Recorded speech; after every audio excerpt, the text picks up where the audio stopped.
जय श्री कृष्ण चैतन्य प्रभु नित्यानंद श्री अद्वैत गदाधर श्रीवासादि गौर भक्तवृंद। हरे कृष्णा। आज चर्चा करते हैं प्रभु चैतन्य महाप्रभु के एक छोटी सी कथा है। अनपढ़ ब्राह्मण द्वारा भगवत गीता की अध्ययन श्लोक या अनुवाद पढ़ने से भगवत गीता समझ नहीं आती। जो बड़े बड़े विद्वान बड़े बड़े लोग वो जो गीता सुनाते हैं, शास्त्र सुनाते हैं, श्लोक पढ़ के और अनुवाद पढ़ने से भगवत गीता समझ नहीं आती है कुछ लोगों को। तो गुरु के निर्देश से उसका भाव समझना जरूरी है। यहाँ भगवान ने कह दिए कि गुरु के निर्देश से उसका भाव समझना जरूरी है। भाव मत मीन्सी एक प्रेम भाव से कथा के रूप में, कहानी के रूप में वो सुनाया जाए छोटे छोटे कहानी से, तो आसानी से सामने वाला सुनने वाला श्रोताएं को तो मन लगा रहता है, आनंद आता है, तो उसके अंदर सब कुछ उनको मिल जाती है। ना कि श्लोक पढ़ पढ़ के सुनाना है। तो एक चैतन्य महाप्रभु जी की कथा है। एक अनपढ़ ब्राह्मण भगवत गीता अध्ययन करता है, तो उसकी क्या कहानी है वो चर्चा करते हैं। यह उस समय की बात है जब चैतन्य महाप्रभु दक्षिण भारत की यात्रा पर थे। एक बार उन्होंने रंगनाथ मंदिर में एक अनपढ़ ब्राह्मण को देखा जो कि भगवत गीता को पढ़ने का प्रयास कर रहा था। बहुत सारे लोग आकर उसका मजाक उड़ा रहे थे। अच्छा ब्राह्मण, तुम भगवत गीता कैसे पढ़ रहे हो? पढ़ना तो आता ही नहीं है। तो ये कह करके मजाक उड़ा रहे थे। वह उत्तर नहीं देता था। चैतन्य महाप्रभु उसके पास गए और उन्होंने देखा कि वह ब्राह्मण भागवत गीता को देख रहा था और उसके गालों पर आंसू बह रहे थे। इसीलिए वे समझ गए कि एक शुद्ध भक्त है। चैतन्य महाप्रभु समझ गए। उन्होंने उस ब्राह्मण से पूछा, अच्छा ब्राह्मण, तुम क्या पढ़ रहे थे? तो ब्राह्मण ने उत्तर दिया, प्रभु मैं पढ़ नहीं सकता, मैं अनपढ़ हूँ एवं संस्कृत नहीं पढ़ सकता। तब चैतन्य महाप्रभु ने उससे पूछा, तब तुम क्या कर रहे हो? ब्राह्मण बोला, मेरे गुरु महाराज जानते थे कि मैं अनपढ़ हूँ, किंतु उन्होंने मुझे नित्य भगवत गीता पढ़ने के लिए कहा, इसलिए उनके आदेश पर हल्की में नहीं जानता कि इसमें क्या लिखा हुआ है, मैं पढ़ने का प्रयास कर रहा हूँ।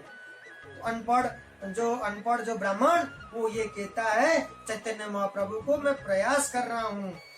तब चैतन्य महाप्रभु बोले, वो हो, यह तो बहुत अच्छा है, तुम अपने गुरु महाराज के निर्देश का पालन कर रहे हो, किंतु ऐसा प्रतीत होता है कि तुम रो रहे हो। यदि तुम पढ़ नहीं सकते तो तुम रो क्यों रहे हो?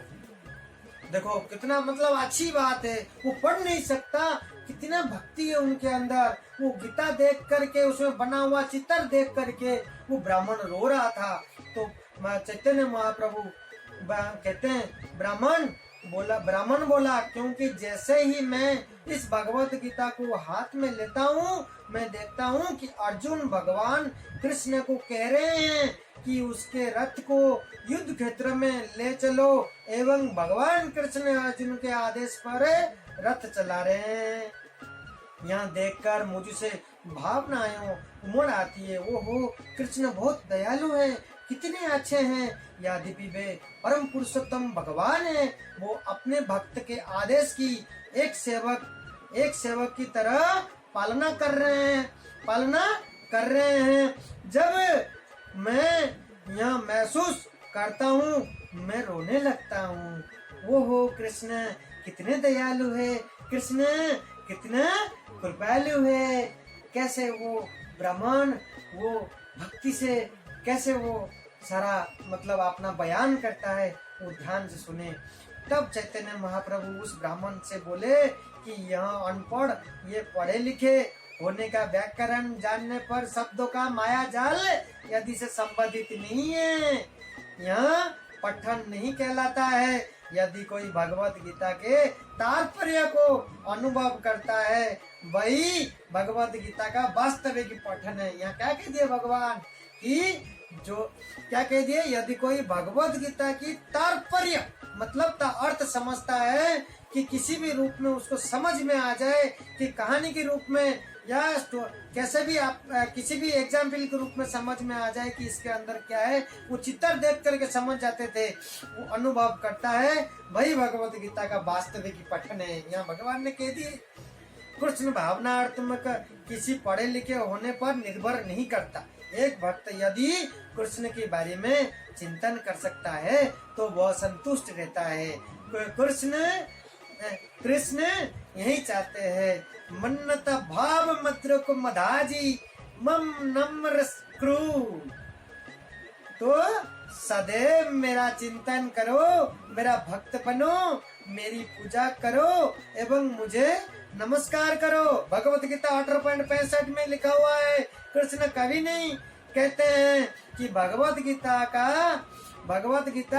या श्रीमद् भागवत, यहाँ क्या कह दिए, भगवत गीता या श्रीमद् भागवत पढ़ने के लिए बड़े प्रकांड पंडित बनो। यदि आप विद्वान या पंडित है तो अपने ज्ञान का उपयोग शास्त्रों को पढ़ने में करो, अन्यथा प्रत्येक व्यक्ति यहाँ तक कि एक बच्चा भी यहाँ कर सकता है।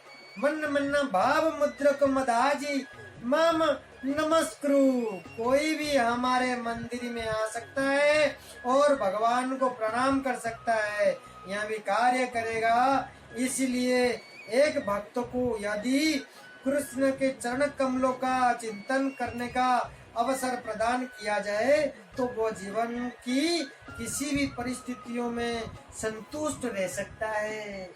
सिर्फ चरण कमलों में इनका आप नतमस्तक करके उनके भक्ति कर सकते हो, वो व्यक्ति संतुष्ट रह सकता है। इतना सब कुछ पर्याप्त है।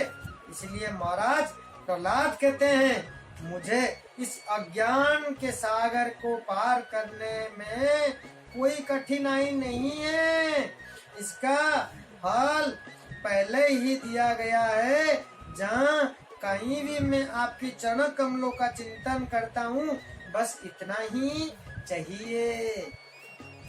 किंतु तुम दुखी प्रतीत होते हो। हाँ, मैं दुखी हूँ। क्यों? सोचे तत्व विमुख चैतस्य, मैं इन मूर्खों के बारे में सोच रहा हूँ जिन्होंने भागवत गीता में आप द्वारा दिए गए निर्देश को अस्वीकृत कर दिया है। उनके लिए चिंता करते हैं जो गीता में दिए हुए हैं, जो स्वीकार नहीं करते हैं, तो निर्देश को अस्वीकृत कर दिया है। तो इसके लिए वो चिंतित थे। कौन? प्रहलाद महाराज। तो भगवत चैतन्य महाप्रभु तो स्वयं भगवान के रूप थे। तो चैतन्य महाप्रभु के कथा चैतन्य महाप्रभु के बारे में बहुत अनेक हैं। तो इसी तरीके से चैतन्य महाप्रभु के भेंट होती है एक अनपढ़ ब्राह्मण से। वो कैसे भगवत गीता नहीं पढ़ पाता हुआ, मतलब वो जो बने हुए हैं, जो चित्र बने हुए हैं, चित्र को देखते हुए भगवान और अर्जुन के कलाएं को समझ जाते हैं। वो समझ करके उनके भक्ति से कैसे आंसू आता है। कभी कभी देखना, आपने बहुत प्रवचन दिए हुए हैं लोग, मतलब राजा और माताओं से आप सुनते होंगे, बड़े बड़े विद्वान चैनल पे बताते हैं, उन्होंने देखा होगा। कभी कभी भक्ति होती है जो भक्ति माया में बोलते हैं, दिल से बोलते हैं, और वो भक्ति में बोलते बोलते उन भगवान के पास वैसे मतलब चरणों में ऐसे उनका मतलब कनेक्ट होती है। तो वो भक्ति के अंदर देख लेना, आंसू आ जाती है। जिनके ये समझ लीजिए कि भक्ति करते करते, भगवान के बारे में चर्चा करते करते, भगवान के बारे में सोच रहे थे, सोचते ही उनकी आंसू टपक पड़ती है। ये समझ लेना कि उनको भक्ति प्राप्त हो रही है। हरे कृष्ण, जय जय श्री राधे।